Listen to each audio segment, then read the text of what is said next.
l'usage de l'échographie de la cheville nécessite de savoir repérer les principales structures anatomiques la constituant.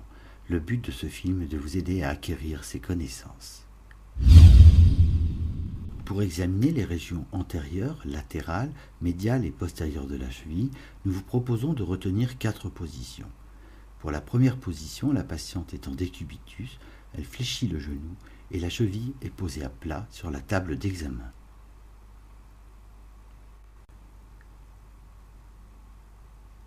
La deuxième position nécessite toujours que le genou soit fléchi et cette fois-ci, la cheville est mobilisée en varus. Pour la troisième position, nous demandons à la patiente de se positionner en décubitus contralatéral et nous effectuons une flexion dorsale du pied.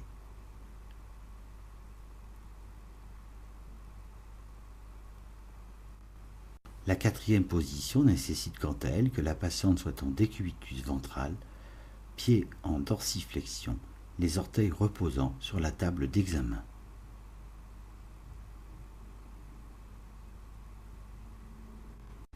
L'appareil d'échographie sera doté d'une sonde linéaire superficielle de haute fréquence et on pourra s'aider d'un matériel d'interposition tel qu'une poche à eau pour absorber les différents reliefs osseux.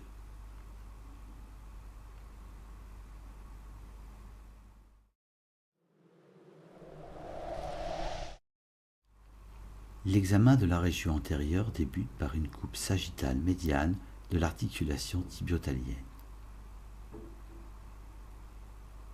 Le genou est fléchi et le pied repose sur la table d'examen. La sonde est positionnée verticalement au milieu du dos du pied.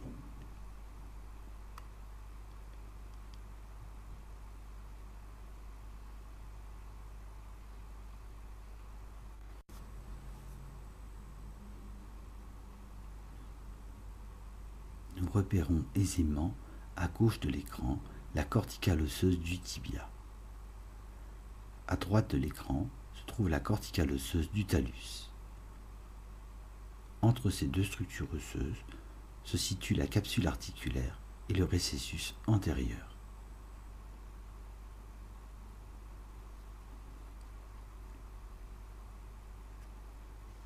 Nous procédons à un grossissement pour visualiser de nouveau le talus, qui est recouvert par une fine lame hypoéchogène correspondant à du cartilage. À proximité, nous repérons de nouveau la capsule articulaire et le récessus antérieur, avec à leur partie profonde un tissu graisseux visible à l'état physiologique.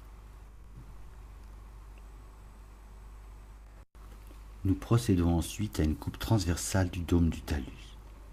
Le pied reste dans la même position, mais cette fois-ci la sonde pivote de 90 degrés pour se déplacer transversalement sur le dos du pied. La sonde suit la partie visible du dôme astragalien qui correspond à sa partie latérale. Pour bien visualiser ce dôme astragalien, il peut être utile d'augmenter la flexion plantaire du pied en fléchissant au maximum le genou.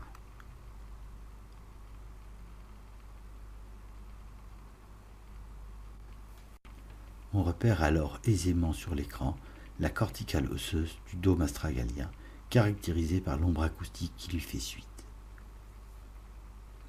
À la partie superficielle, au milieu de l'écran, apparaît le tendon du long extenseur de l'hallux.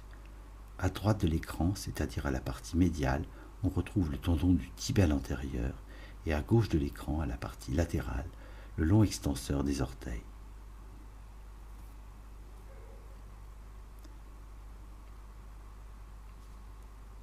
En déplaçant la sonde latéralement, nous arrivons sur la partie latérale du dôme astragalien.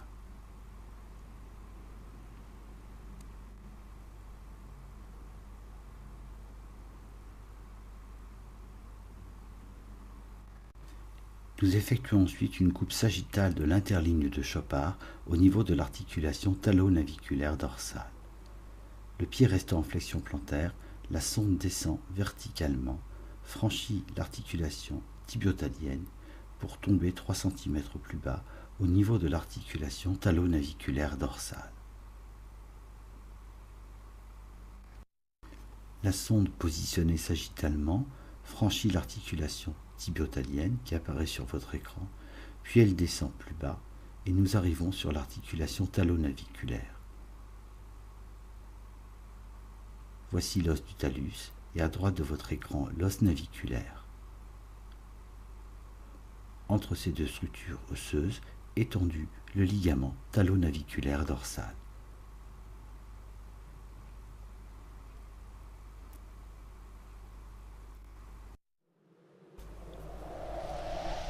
L'examen échographique de la région latérale de la cheville débute par une coupe du ligament talofibulaire antérieur. Le genou est fléchi, la plante du pied reposant sur la table d'examen et la cheville est mobilisée en varus. La sonde est appliquée en regard de la malléole externe et se dirige vers le bas et en avant.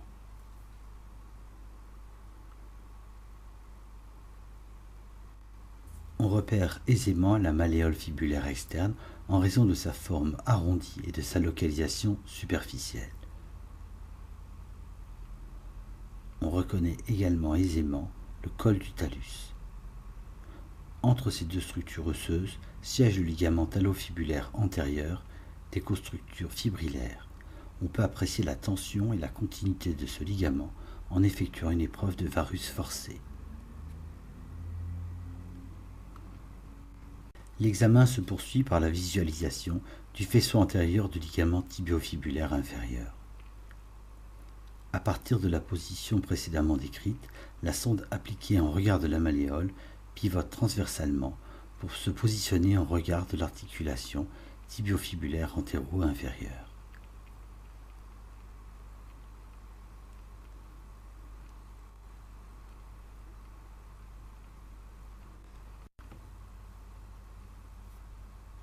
Apparaît sur l'écran la corticale osseuse du tibia de forme arrondie et la corticale osseuse de la malléole externe. Latéralement à cette malléole externe se situent les tendons des courts et longs fibulaires. Entre ces deux structures osseuses, on repère le faisceau antérieur du ligament tibiofibulaire inférieur.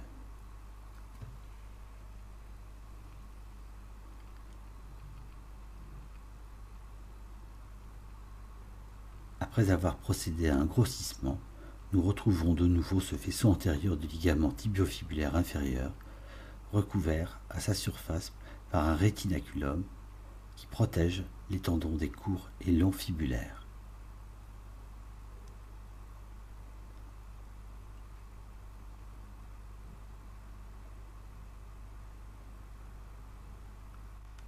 Nous effectuons maintenant une coupe sur le sinus du tarse. La cheville étant maintenue en varus, la sonde descend verticalement en dessous de la malléole externe en direction de la partie inférieure du pied. L'intérêt de cette coupe est de rechercher des signes indirects témoignant d'une souffrance de l'articulation astragalo-calcanéenne. Sur l'écran apparaissent deux structures osseuses. À gauche de l'écran, c'est-à-dire à la partie supérieure de cette coupe, se situe la corticale osseuse de l'astragale. À droite de l'écran, la corticale osseuse du calcanéum. Entre ces deux structures osseuses, on repère le sinus du tarse. Ce sinus a un aspect hyperéchogène en raison de sa composition graisseuse. Nous effectuons maintenant une coupe des ligaments externes de l'interligne de Chopard. La cheville étant maintenue en varus, la sonde est appliquée latéralement pour se positionner en regard de l'articulation calcanéo-cuboïdienne.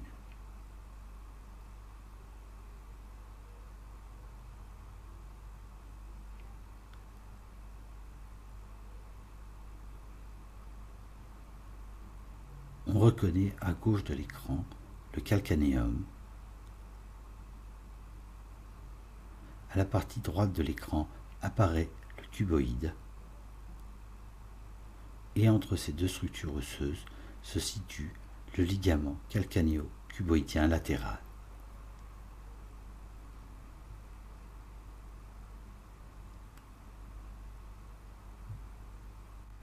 En translatant la sonde vers le haut, il est possible de visualiser le faisceau cuboïdien du ligament bifurqué.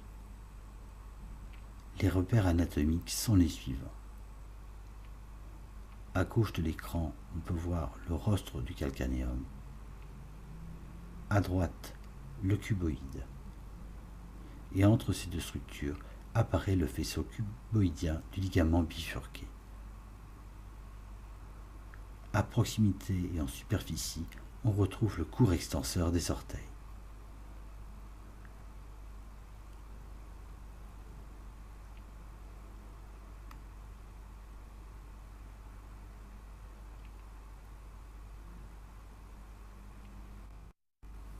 Pour effectuer la coupe horizontale rétro-malléolaire externe, le patient est positionné en décubitus contralatéral, pied en dorsiflexion. La sonde est appliquée transversalement en arrière de la malléole.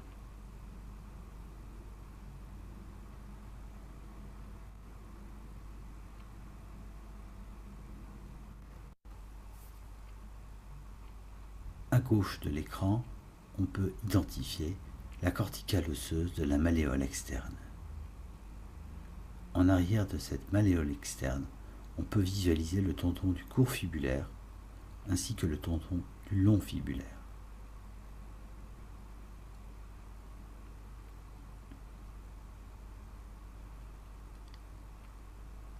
Si nous procédons à un grossissement, nous pouvons préciser la région en retrouvant la malléole externe, le tendon du court fibulaire et entre ces deux structures, une zone hypoéchogène correspondant à un fibrocartilage.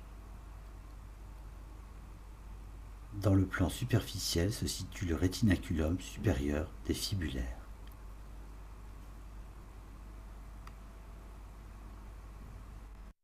L'examen de la région latérale se termine par une coupe du ligament calcanéo-fibulaire. Le patient est toujours en décubitus contralatéral, pied en dorsiflexion, et cette fois-ci la sonde descend verticalement pour se positionner en regard de ce ligament difficile à visualiser.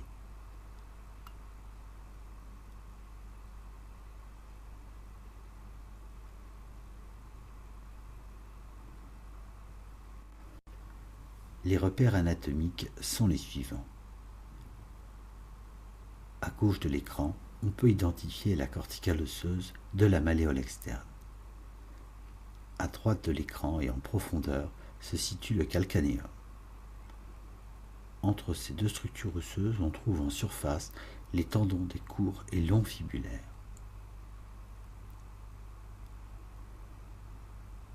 Nous allons maintenant procéder à un grossissement pour mettre de nouveau en évidence ces tendons fibulaires, et en profondeur de ces tendons se situe le ligament fibulo-calcanéen.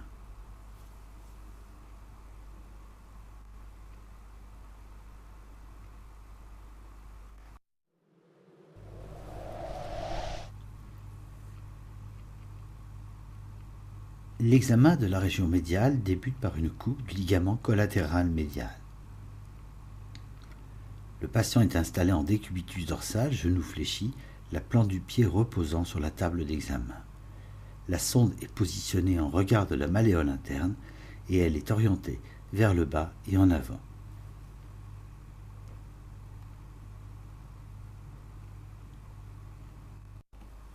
Sur l'écran apparaissent plusieurs structures osseuses. À gauche de l'écran, nous pouvons reconnaître la corticale osseuse de la malléole tibiale par sa forme arrondie et sa localisation superficielle. Au centre de l'écran, nous retrouvons la corticale osseuse du talus et à la partie la plus à droite de l'écran, la corticale osseuse du calcanéus.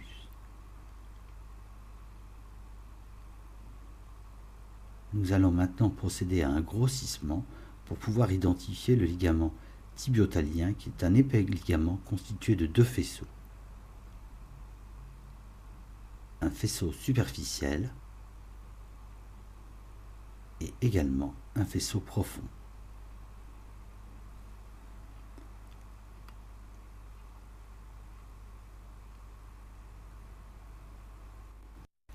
L'examen se poursuit par une coupe horizontale rétro-malléolaire interne du tunnel du tarse. Alors que le membre inférieur reste dans la même position, La sonde est placée en regard de la malléole interne et se déplace transversalement à la partie postérieure de cette malléole.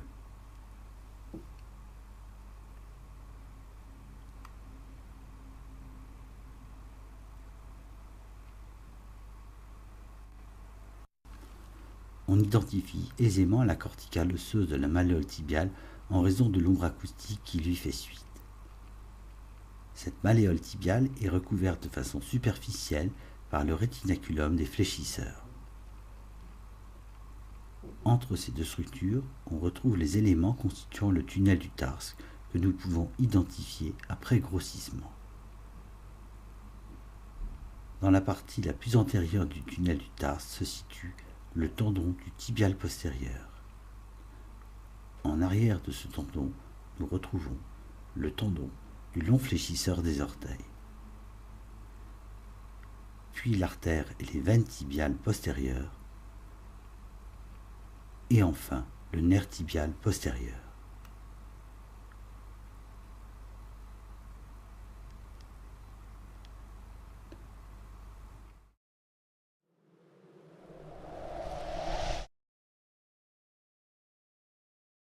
L'examen échographique de la région postérieure de la cheville débute par une coupe longitudinale du tendon calcanéen. Le patient est positionné en décubitus ventral et pour mettre sous tension le tendon calcanéen, les orteils sont posés à plat sur la table d'examen. Certains préféreront la position où le pied est carrément sorti de la table d'examen et maintenu en dorsiflexion. La sonde échographique remonte le long de ce tendon en partant du talon pour aller jusqu'au mollet.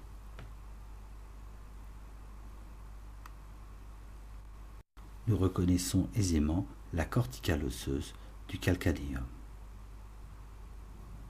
Le tendon calcanéen est repéré en raison de sa structure fibrillaire et de sa situation superficielle. Entre le tendon calcanéen et le calcanéus se situe une bourse. En profondeur du tendon calcanéen, nous retrouvons le triangle de Kager constitué d'un tissu graisseux qui lui donne un aspect hyperéchogène. La sonde poursuit son ascension vers le mollet. Et nous voici de nouveau en présence du tendon calcanéen, du triangle de Kager et en présence d'un muscle profond de la cheville, le long fléchisseur de l'hallux.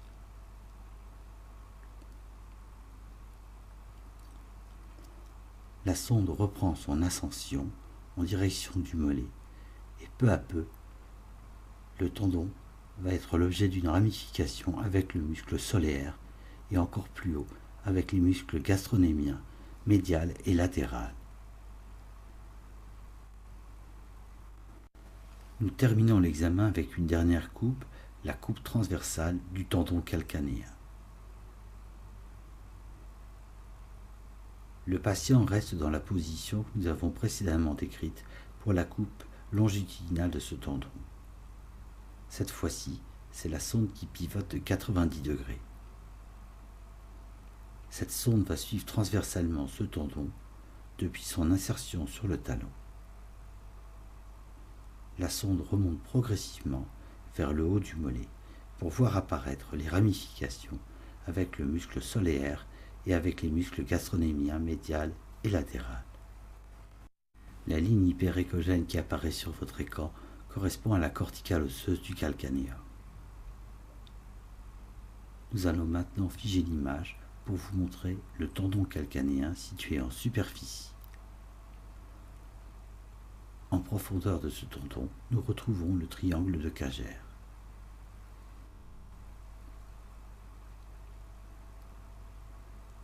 La sonde poursuit son ascension vers le mollet et nous constatons que le tendon calcanéen diminue progressivement d'épaisseur et on voit apparaître à sa partie profonde le muscle solaire.